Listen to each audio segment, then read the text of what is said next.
Panginoon, alagaan mo ang aking pamilya. Panginoon, maraming salamat sa mga bagong blessings na hatid ng araw na ito. Alam ko, Lord, na marami ka na namang pagpapala na ibibigay sa akin.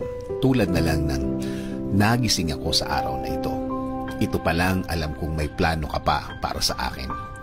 At alam ko, Lord, na lahat ng plano mo, lahat ng bagay na gusto mong gawin sa buhay ko, ikakaganda ng aking buhay.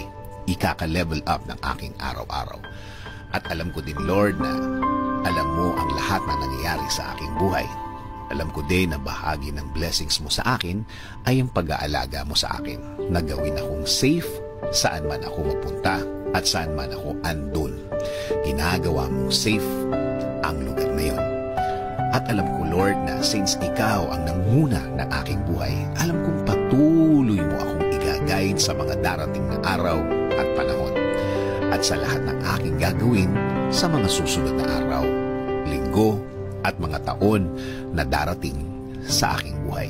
Kaya ngayon, Lord, kasama po ng aking dasal na ito na alagaan at protektahan mo din ang aking pamilya, Lord. I-bless mo sila sa lahat ng kanilang gagawin at pupuntahan. Patuloy niyo silang i-guide at gagawing blessed kahit saan man sila mapunta. At alam ko din, Lord, na meron ka ding magandang plano para sa kanilang mga buhay. Alam kong i-guide mo din sila sa araw na ito. At patuloy mo silang babantayan sa lahat ng pagkakataon ng kanilang buhay.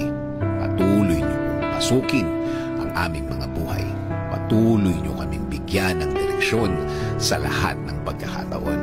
Ilagay niyo po sa aming mga buhay ang mga tamang opportunity sa aming mga daan. Bigyan niyo din po kami ng guidance sa lahat ng aming gagawin